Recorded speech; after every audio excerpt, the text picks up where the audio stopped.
Hello दोस्तों, आप लोग कैसे हैं। आशा करता हूं आप लोग अच्छे होंगे। आपका प्रिपरेशन भी बहुत अच्छा चलता होगा। देखिए, आज का जो मेन टॉपिक्स है, न्यू चैप्टर्स है, जो गति मोशन है, तो एग्जाम्स के लिए बहुत ही इंपॉर्टेंस है। आज हम लोग गति के बारे में समझेंगे, मोशन के बारे में समझेंगे। देखिए, गति क्या होती है, मैंने किसी के सापेक्ष यानी क्या है, एक पेड़ है, क्या है, एक क्या है, एक ट्री है। अब देखिए, एक कार पास कर रहा है, एक क्या है, एक कार पास कर रहा है। ये कार जो है ए पॉइंट से बी पॉइंट की ओर ट्रेवल कर रहा है। क्या कर रहा है कार? ए पॉइंट से कार जो है ए पॉइंट से बी पॉइंट की ओर ट्रेवल कर रहा है। देखिए, कार जो है ट्री क्या है, कोई ऑब्जेक्ट, और कार क्या है, ट्री क्या है, रेस्ट में है। ट्री क्या है, रेस्ट में, यानी पेड़ जो है गाछ हो गया या घर हो गया या क्या हो गया, घर हो गया, सब क्या है, रेस्ट में है। लेकिन जो कार है, पेड़ के सापेक्ष जो है कार जो है अपने स्थान को एक पॉइंट से दूसरे पॉइंट की ओर परिवर्तन कर रहा है। इसी को तो हम लोग गति बोलेंगे, इसी को हम लोग क्या बोलेंगे, गति बोलेंगे। ठीक है, आपको आई होप आपको समझ में आया होगा गति क्या होती है। देखिए दोस्तों, गति को 4 भागों में डिवाइड किया गया है। देखिए, पहला होगा ट्रांसलेटरी मोशन यानी स्थानांतरीय गति। फिर नंबर 2 में क्या होगा, रोटेटरी मोशन यानी घूर्णन गति कहा जाएगा। इसे नंबर 3 में होगा ऑसिलेटरी मोशन या वाइब्रेटरी मोशन, जो कंपन करता है उसे दोलन गति बोलेंगे। और नंबर 4 में होगा प्रोजेक्टाइल मोशन यानी प्रेक्षक गति के बारे में समझेंगे। ये एग्जाम्स के लिए बहुत इंपॉर्टेंट है दोस्तों, बहुत इंपॉर्टेंस है। बारी बारी से इसके बारे में हम लोग समझेंगे। देखिए, सबसे पहले समझते हैं ट्रांसलेटरी मोशन क्या होता है। ट्रांसलेटरी मोशन क्या होता है, देखिए,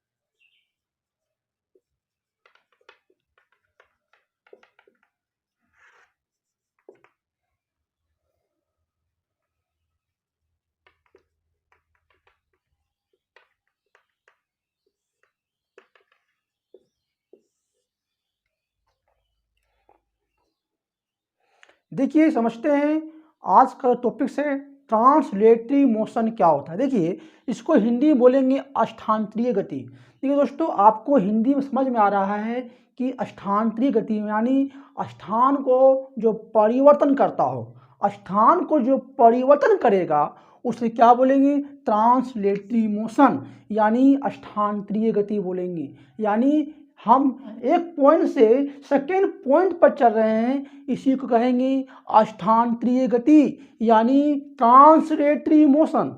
देखिए, कोई भी व्यक्ति जो है ए पॉइंट से बी पॉइंट की ओर, ए पॉइंट से बी पॉइंट की ओर और क्या कर रहा है, चल रहा है, यानी अपने स्थान को समय और प्रेक्षक के सापेक्ष स्थान को परिवर्तन कर रहा है, इसे बोलेंगे ट्रांसलेटरी मोशन यानी स्थानांतरीय गति बोलेंगे।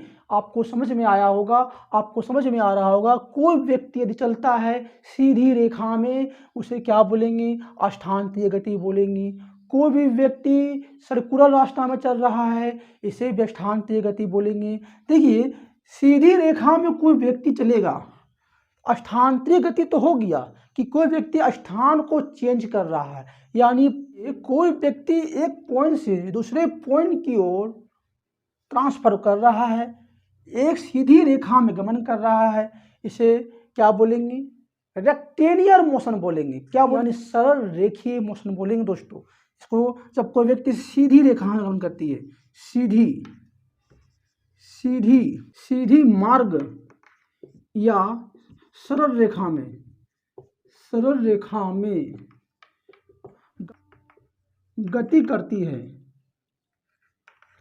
है तो इसे क्या कहेंगे, यदि कोई व्यक्ति सीधी मार्ग या सरल रेखा में कोई ऑब्जेक्ट गति करता है उसे कहेंगे रेक्टेलिनियर मोशन। और ये कौन सा होगा? ये ट्रांसलेटरी मोशन भी होगा, क्योंकि एक पॉइंट से दूसरे पॉइंट की ओर गति कर रहा है दोस्तों। इसे क्या बोलेंगे?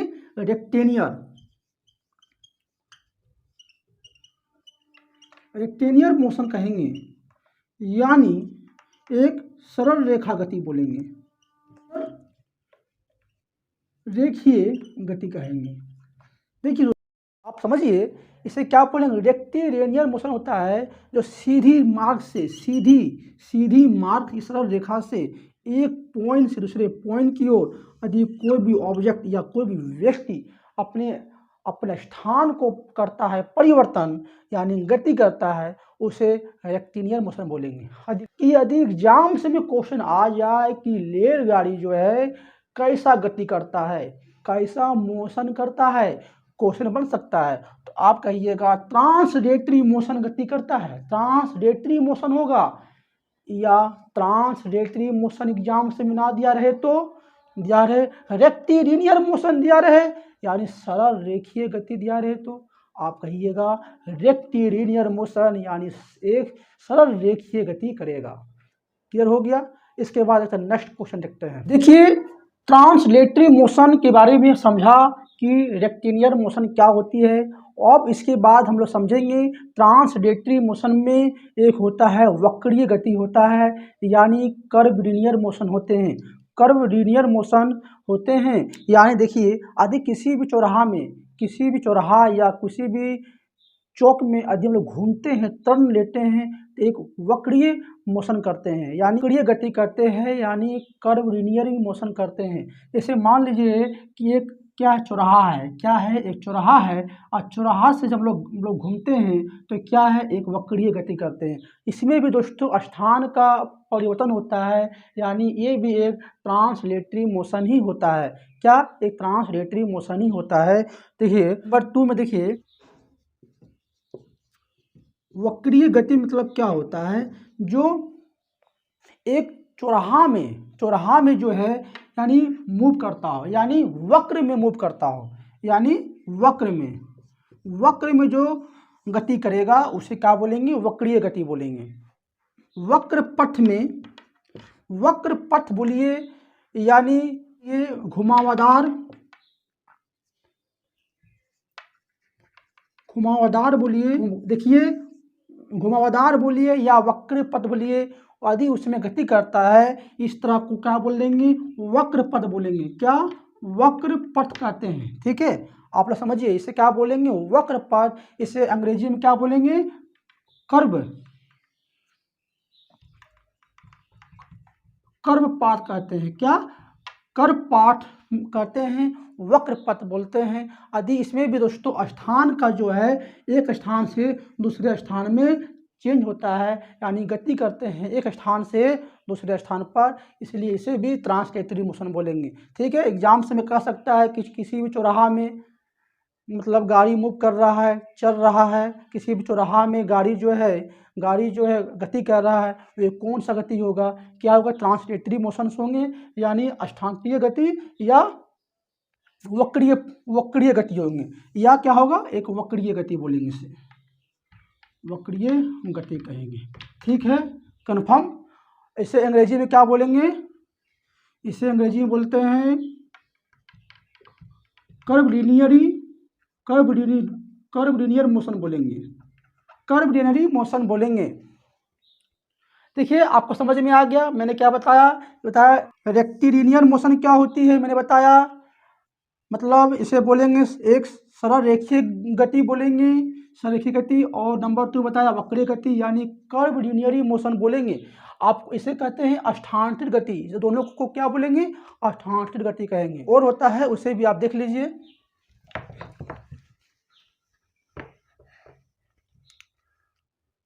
देखिए एक होता है, देखिए इसके बाद होगा सर्कुलर मोशन। सर्कुलर मोशन क्या होता है? देखिए सर्कुलर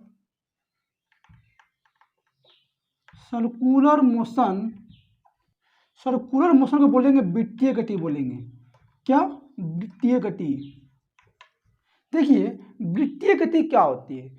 मान लीजिए कोई धावक दौड़ रहा है तो इस पॉइंट में दौड़ने के बाद इसी पॉइंट में आकर मूव करता है, इसे बोलेंगे वृत्तीय गति बोलेंगे। क्या बोलेंगे दोस्तों? वृत्तीय गति। यदि किसी भी फील्ड में या किसी पार्क में लोग दौड़ता है, मोशन करता है, तो ये वृत्तीय गति में यदि मोशन करेगा सर्कुलर पाथ में वृत्तीय पथ को बोलते हैं सर्कुलर पाथ में अधिक गति करता है उसे वृत्तीय गति बोलेंगे। लेकिन इसका जो केंद्र होता है यहाँ पर होता है, इसका जो व्यक्ति का जो होता है सेंटर होता है वे उससे पृथक होते हैं, अलग होते हैं। यानी वृत्तीय गति क्या है? किसी भी सर्कुलर पाथ में गति करना वृत्तीय गति कहते हैं। इसमें भी दोस्तों स्थान का परिवर्तन होता है, इसलिए इसे भी ट्रांसलेटरी मोशन कहेंगे। आपको समझ में आ गया कि ट्रांसलेटरी मोशन क्या होता है। अब देखिए इसके बाद हम लोग घूर्णन गति यानी रोटरी मोशन के बारे में समझेंगे। घूर्णन गति क्या होती है? हम लोग देखते हैं कि लत्तू जो हम लोग घुमाते हैं, बच्चा लोग घुमाता है, तो क्या एक सेंटर में घूमता है। देखिए ये क्या लट्टू है, क्या है? लट्टू है। लट्टू को जब घूमता है तो क्या एक अपना सेंटर में घूमती है। पंखा जो घूमती है सेंटर में घूमती है। हेलीकॉप्टर का पंखा जब घूमता है इस तरह पर सेंटर में घूमता है दोस्तों। तो इसी को बोले घूर्णन गति, जिसका एक अपना एक्सिस हो। ये घूर्णन गति में क्या होती है? घूर्णन गति में जो एक्सिस होते हैं यानी अक्ष होते हैं, अक्ष यानी एक्सिस होते हैं, एक्सिस जो होते हैं उसी पिंड के अंदर में होता है। उसी पिंड के अंदर, देखिए उस पिंड के अंदर में है, इसी को बोलेंगे घूर्णन गति बोलेंगे। हम लोग देखते हैं पंखा है, इसे जान लीजिए ये क्या है? एक पंखा है। ये पंखा भी देखिए इसका जो एक्सिस है वो क्या है? उसी पॉइंट पर है।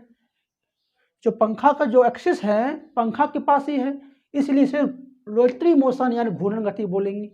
आपको समझ में आया घूर्णन गति क्या होता है? कि घूमना। क्या होता है?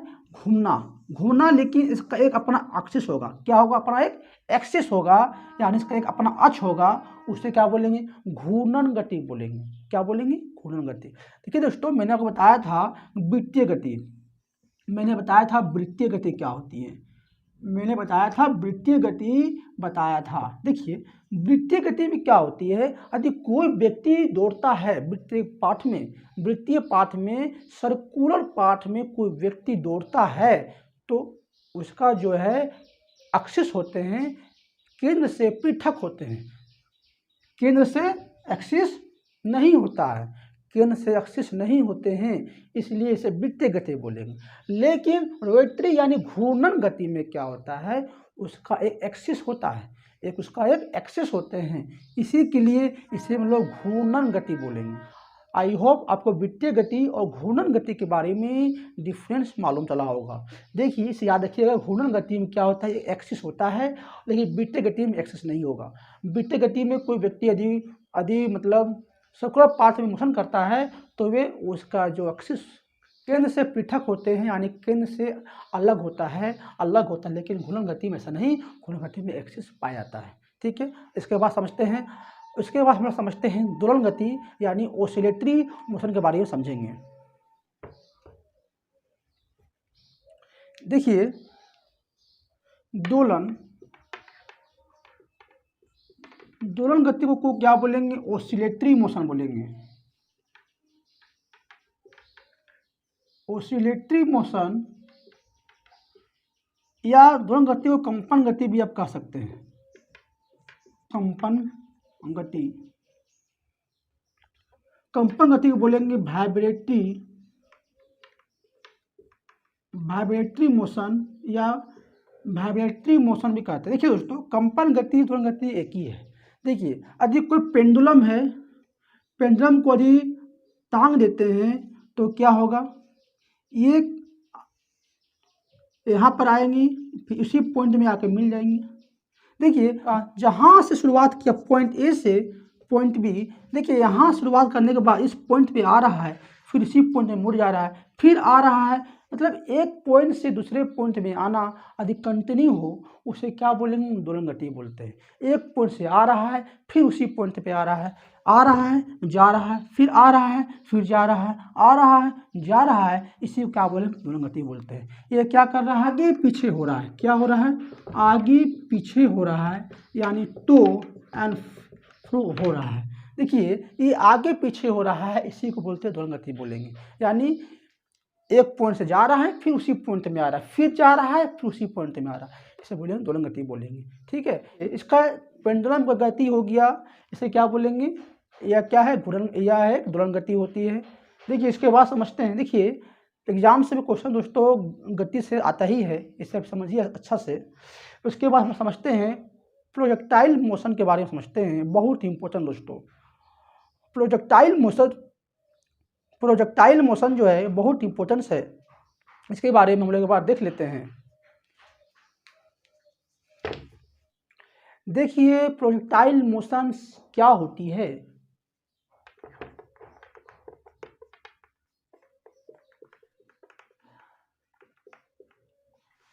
देखिए प्रोजेक्टाइल मोशन क्या होती है, हिंदी में बोलेंगे, हिंदी में क्या बोलेंगे, प्रक्षेप गति बोलेंगे।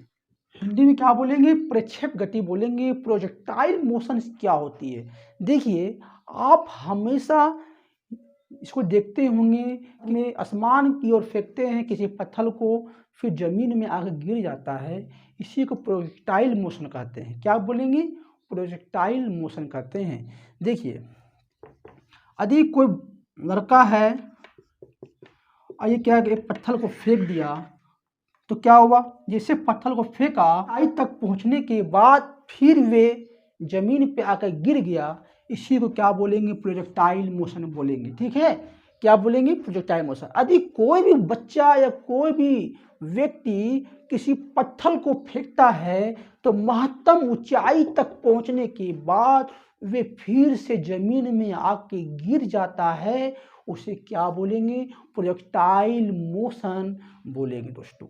ठीक है, देखिए इस महत्तम ऊंचाई, इस पॉइंट को क्या बोलेंगे, एक हाईएस्ट पॉइंट बोलेंगे, यानी महत्तम ऊंचाई कह सकते हैं।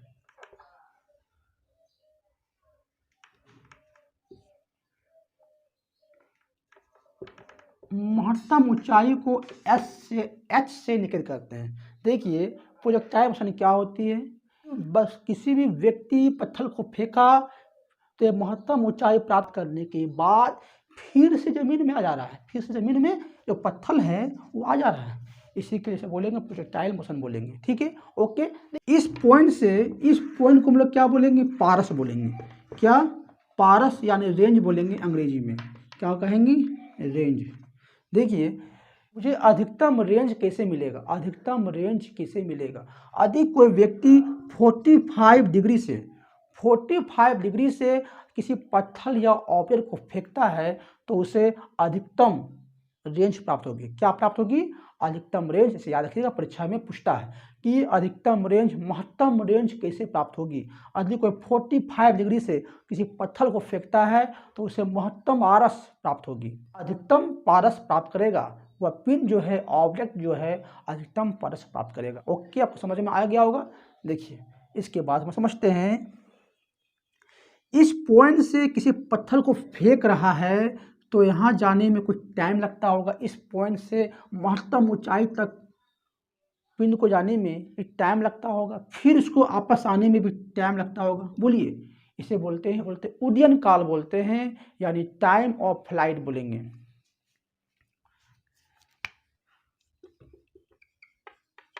टाइम ऑफ फ्लाइट बोलेंगे, टाइम फ्लाइट यानी उड्डयन, यानी उड्डयन काल कहेंगे। देखिए टाइम ऑफ फ्लाइट यानी उड्डयन काल क्या होता है, किसी भी वस्तु, किसी भी व्यक्ति यदि किसी पिन या ऑब्जेक्ट को फेंकता है तो महत्तम ऊंचाई तक जाने में कितना टाइम लगता है। ठीक है, और फिर महत्तम ऊंचाई से पृथ्वी पर आने में कितना टाइम लगता है, उसी को क्या बोलेंगे, उड्डयन काल बोलेंगे, टाइम ऑफ फ्लाइट बोलेंगे। ठीक है। और मैंने बताया कि अधिकतम पारस कैसे प्राप्त होगी। अधिक कोई व्यक्ति 45 डिग्री से अधिक किसी पिन को फेंकता है तो उसे एक अधिकतम पारस प्राप्त होगा, यानी मैक्सिमम रेंज की प्राप्ति होगी। इसे दोस्तों याद रखिएगा। अधिकतम, इसे याद रखिएगा कि अधिकतम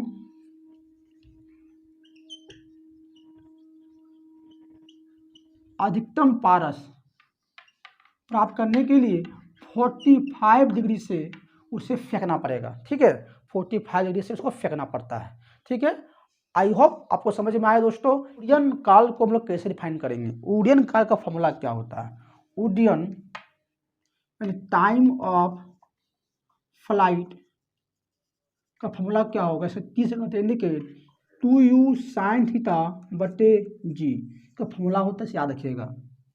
टाइम ऑफ फ्लाइट यानी 2u sin थीटा बटे में जी होता है। ठीक है, इसे याद रखिएगा। देखिए दोस्तों, आई होप आपको समझ में आया होगा इस वीडियो में। एग्जाम्स के लिए बहुत इंपॉर्टेंस है दोस्तों। इसके बाद हम लोग नेक्स्ट वीडियो में हम लोग और सारे मोशंस के बहुत सारे पॉइंट होते हैं, उससे हम लोग समझेंगे। जैसे आवर्त गति क्या होती है, सरल आवर्त गति क्या होती है, इसके बारे में और सारे बहुत सारे पॉइंट हैं, मैं नेक्स्ट वीडियो में आपको बताऊंगा। तब तक आप हमारे वीडियो पर बने रहिए। थैंक्स।